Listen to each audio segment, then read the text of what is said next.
Movie की शुरुआत में हमारी मुलाकात एक वेंडी नाम की कॉलेज गर्ल से होती है, जो कि अपने सभी दोस्तों के साथ एक पार्क में घूमने के लिए आई हुई है। उसके बाकी दोस्त एंजॉय कर रहे थे और वेंडी उन सब की फोटोग्राफी कर रही थी। तब वो एक अजीब चीज नोटिस करते हैं कि उसने रिसेंटली जो फोटो लिया था उसमें वहाँ पर लगे हाइट डाइव का वी गायब होता है, यानी कि फोटो में ये हाइट डाइव बन चुका था। वेंडी इस चीज पर ज्यादा गौर नहीं करती है और फोटो लेना कंटिन्यू करती है। इन सब के बाद वो सभी एक रोलर कोस्टर पर जाते हैं जिसका नाम होता है डेविल फ्लाइट। साथ ही वहाँ पर एक डेविल की स्टेचू भी बनी हुई थी जो कि बोल भी रही थी। वेंडी के सभी दोस्त उसकी राइड के लिए बहुत ही ज्यादा एक्साइटेड थे, लेकिन पता नहीं क्यों वेंडी को मन ही मन घबराहट हो रही थी, इसलिए वो रोलर कोस्टर की सवारी करने से मना कर देती है। मगर जब उसका बेस्ट फ्रेंड उससे काफी ज्यादा रिक्वेस्ट करता है तो वो भी उसकी राइड के लिए मान जाती है। मगर उससे काफी ज्यादा डर लग रहा था, इसलिए वो पिछली सीट पर अपने फ्रेंड केविन के साथ बैठ जाती है और अब वो कैमरा से अपनी पिक्चर क्लिक करने लगती है। लेकिन तभी वहाँ का गार्ड उसे मना कर देता है और कहता है कि यहाँ पर फोटोग्राफी करना मना है, इसलिए वो लोग अपना कैमरा बंद कर लेते हैं और अब वो सभी रोलर की सवारी के लिए तैयार हो जाते हैं। लेकिन उन लोगों में से कोई भी ये नोटिस नहीं करता है कि उस मशीन के हाइड्रोलिक सिस्टम में एरर होता है। अब ड्राइवर उस रोलर कोस्टर को स्टार्ट कर देता है और कुछ दूर आगे जाते ही उनका एक फ्रेंड अपने कैमरे को बाहर निकालकर वीडियो बनाने लगता है। मगर जैसे ही रोलर टर्न करता है तो उसका कैमरा नीचे गिर जाता है और वो रोलर के ट्रैक पर लिपट जाता है। अब रोलर जैसे ही कैमरा तक जाता है तो उसका हाइड्रोलिक सिस्टम पूरी तरह से फेल हो जाता है और अब उन लोगों की सिक्योरिटी चेयर भी खुल जाती है। उसी वक्त रोलर के पहिए निकल जाते हैं जिससे उनके आगे वाले दो दोस्त नीचे गिर जाते हैं। ये देखकर बाकी सभी लोग बहुत ज्यादा डर जाते हैं। मगर अब उनका एक और दोस्त भी बाहर की ओर गिरने लगता है। केविन उसे बचाने की काफी कोशिश करता है, लेकिन तब तक वो नीचे गिरकर मर जाता है। अब वो रोलर कोस्टर उल्टा होकर ट्रैक पर ही रुक जाता है, जिससे उनके दो और दोस्त भी नीचे गिर जाते हैं। केविन और वेंडी वहीं पर लटके हुए थे और वो किसी तरह फिर से कोस्टर को सीधे ट्रैक पर ले जाते हैं। मगर ढलान की वजह से केविन भी कटकर मारा जाता है और आगे जाकर वो रोलर कोस्टर नीचे गिर जाता है, जिससे आखिरी बची वेंडी भी मौत का शिकार हो जाती है। लेकिन तभी अचानक से उसे होश आता है और हर बार की तरह हमें पता चलता है कि यह भी बस उसका एक विजन था। लेकिन तभी वो अपने सामने खड़े उस गार्ड को देखती है जो उसे कैमरा यूज करने से मना कर रहा था और अब वो नोटिस करते हैं कि वहाँ पर होने वाली सभी एक्टिविटी ठीक वैसे ही हो रही है जैसे उसने अपने बुरे ख्वाब में देखी थी। इसलिए वो काफी ज्यादा डर जाती है और चिल्लाते हुए कहने लगते हैं कि ये रोलर कोस्टर क्रैश होने वाला है और इसमें सवार सभी लोग मरने वाले हैं। इसलिए वहाँ पर मशीन का मैनेजर आता है और उन सभी को बोगी से बाहर निकाल देता है। मगर उस ट्रैक पर दो बोगियां होती हैं जिसमें से दूसरी बोगी की सिक्योरिटी सीट नहीं खुल पाती है और उस बोगी में वेंडी के दो और फ्रेंड होते हैं। वेंडी के ज्यादा शोर करने की वजह से उसे और उसके बाकी दोस्तों को वहाँ से बाहर निकाल दिया जाता है। लेकिन वेंडी इस बात को लेकर टेंशन में थी कि उसके दो दोस्त मरने वाले हैं। अब उस रोलर कोस्टर को स्टार्ट कर दिया जाता है और वेंडी के विजन के अकॉर्डिंग वो कोस्टर क्रैश हो जाता है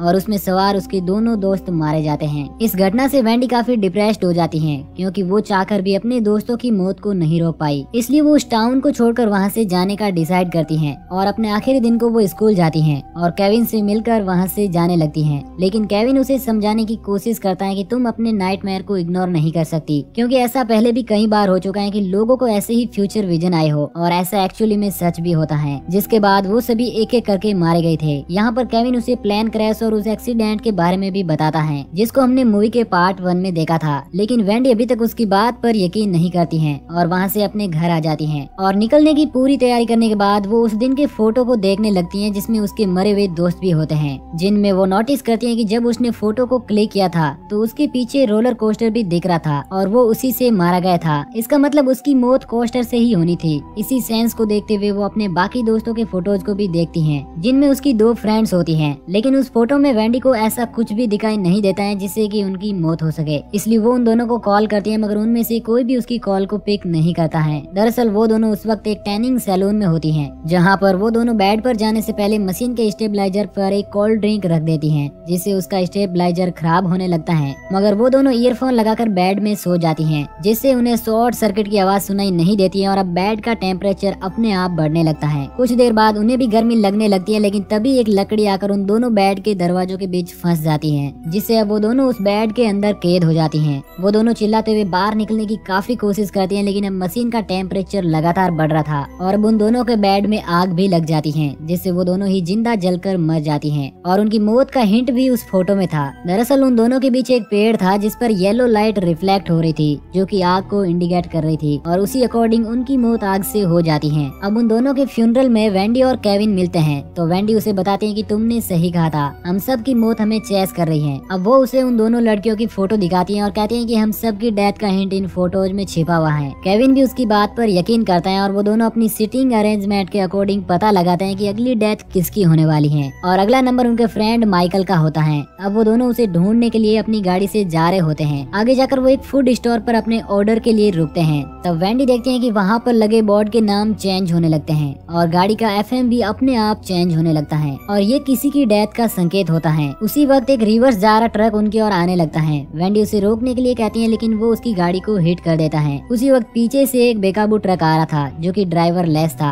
अब वेंडी और केविन गाड़ी में फंस जाते हैं और वो बाहर निकलने की काफी कोशिश करते हैं और ट्रक के वहाँ तक आने से पहले वो गाड़ी का कांच तोड़कर बाहर निकल जाते हैं। लेकिन उस ट्रक की वजह से उनकी गाड़ी के आगे वाले आदमी की मौत हो जाती है जो कोई और नहीं बल्कि उन्हीं का दोस्त माइकल होता है और फोटो में उसके पीछे लगे फैन के अकॉर्डिंग उसकी डेथ ट्रक के फैन से हो जाती है। इसके बाद वेंडी और केविन डेथ के अगले विक्टिम के बारे में पता लगाते हैं और उसकी फोटो देखने पर उसमें उसका सर दिखाई नहीं दे रहा था और इस चीज से वो दोनों समझ जाते हैं कि उनकी डेथ कैसे होने वाली है। इसलिए वो दोनों अपने उस फ्रेंड के पास चले जाते हैं जिसका नाम लेविस होता है। वो दोनों लेविस को सब कुछ बता देते हैं लेकिन वो उनकी इस बात पर यकीन नहीं करता है और जिम के अंदर एक्सरसाइज करने लगता है। तभी वेंडी देखती है कि उसके ऊपर 2 तलवारें लगी हुई हैं और तभी अचानक से वो नीचे आ जाती हैं। मगर यहाँ पर लेविस नहीं मरता है, इसलिए वो दोनों उसे फिर से समझाने की कोशिश करते हैं। मगर उसी वक्त एक जिम इक्विपमेंट से उसका सर फट जाता है जिससे वो भी मारा जाता है। अब डेथ का नेक्स्ट विक्टिम उनके 2 फ्रेंड्स जेसन और एरिन होते हैं जो कि दोनों किसी स्टोर में काम करते थे। इसलिए वेंडी और केविन उनके पास जाते हैं मगर अभी तक उन्हें ये पता नहीं चलता है कि उनकी मौत कैसे होने वाली है। उसी वक्त वेंडी कहती है कि जेसन की मौत उसके ऊपर किसी भारी चीज के गिरने से होगी। तभी वहाँ पर बहुत सारे पाइप गिरते हैं मगर वो दोनों जेसन को बचा लेते हैं जिससे उसकी डेथ नेक्स्ट विक्टिम पर स्विच हो जाती है। मगर वो इसके बारे में सोचते उससे पहले एरिन वहाँ पर पड़ी एक स्क्रू गन से मारी जाती है। इन सब हादसों की वजह से पुलिस वेंडी और केविन को अरेस्ट कर लेती है क्योंकि उन्हें लगता है कि इन सब के पीछे उन दोनों का हाथ है। मगर जब उन्हें इनके खिलाफ कोई एविडेंस नहीं मिलता है तो वो उन्हें फ्री कर देते हैं। अब इसके बाद वेंडी अपने घर पर बैठी हुई नेक्स्ट पिक्चर को देखती है तो उसे पता चलता है कि नेक्स्ट बारी उसकी सिस्टर और एक फ्रेंड की है जो कि उस वक्त एक फेस्टिवल में गई हुई थी। इसलिए वेंडी केविन को कॉल करके उसे फेस्टिवल में चलने के लिए कहती है।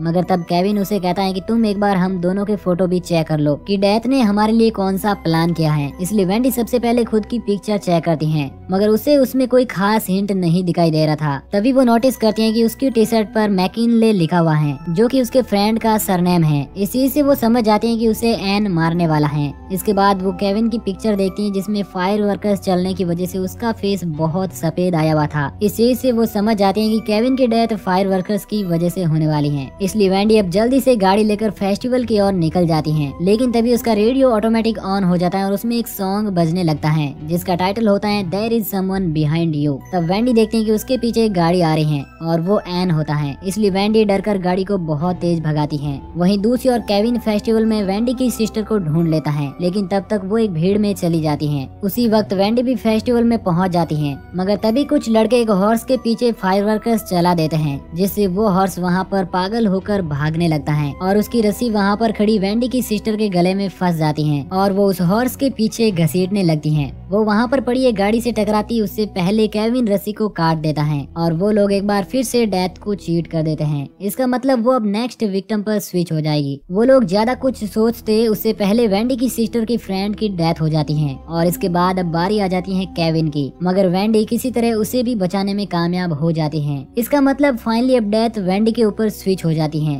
तभी वहाँ पर एन आ जाता है। सभी लोग वहाँ से चले जाते हैं लेकिन एन उन तीनों को वहाँ से जाने नहीं देता है और वेंडी से कहता है कि तुम सब लोगों की डेथ स्किप करके मुझे मारना चाहती हो, इसलिए मैं तुम लोगों को यहाँ से नहीं जाने दूंगा। उसी वक्त उस पर बहुत सारे स्काई शॉट चलते हैं लेकिन फिर भी एन किसी तरह से जिंदा बच जाता है क्योंकि हम जानते हैं कि कोई भी विक्टिम अपनी डेथ से पहले नहीं मर सकता। लेकिन उन शॉट्स की वजह से उसके पीछे लगा पोल डैमेज हो जाता है और उसके नीचे दबकर एन भी मारा जाता है। दरअसल यहाँ पर उस पोल की वजह से वेंडी को मरना था क्योंकि उस पर मैकिनले लिखा हुआ था मगर एन ने उन लोगों को आगे नहीं जाने दिया जिससे डेथ स्किप होकर उस पर चली गई और वो मारा गया। अब स्टोरी में 5 महीने बीत जाते हैं और हम वेंडी को एक ट्रेन में देखते हैं। उसी वक्त वहाँ पर एक आदमी वही गाना गाने लगता है जिसका नाम होता है there is someone behind you. ये सुनकर वेंडी को काफी अजीब लगने लगता है। तभी वो अपनी बोगी का नंबर देखती दिखती है जो कि रिवर्स में 180 होता है, और साथ ही वहाँ के मैप में वो सभी लोकेशन होती हैं जहाँ जहाँ पर उसके फ्रेंड मारे गए थे। इसलिए वेंडी काफी ज्यादा घबरा जाती है और वो अपनी डेस्टिनेशन से पहले ही नीचे उतरने लगती है। तभी उसे वहाँ पर अपनी सिस्टर और केविन दोनों सर्वाइवर मिल जाते हैं, इसलिए वो नीचे नहीं उतरती है और उन दोनों के साथ वापस ट्रेन में चली जाती हैं। तभी आगे जाकर ट्रेन अपने ट्रैक से नीचे उतर जाती है, जिसमें सबसे पहले वेंडी की सिस्टर मारी जाती है,